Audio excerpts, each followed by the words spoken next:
Hi everyone, it's Heather from Crafts, Laughs, and Learning. It's craft time.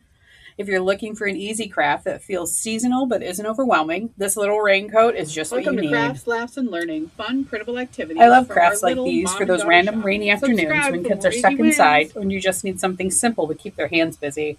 It's also really cute to pair with a weather unit, a rain unit, or even just a spring craft.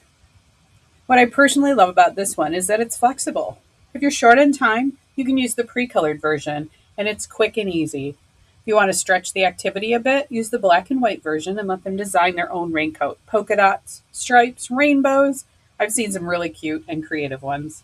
It's also great for working on those basic skills without making it feel like work. Cutting around curves, gluing pieces in the right spots, following simple steps. It's all there, but it just feels like fun.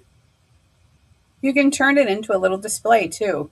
Put the raincoat on a light blue background, add cotton ball clouds, blue raindrops, maybe even an umbrella in the background. It makes the cutest hallway or fridge art.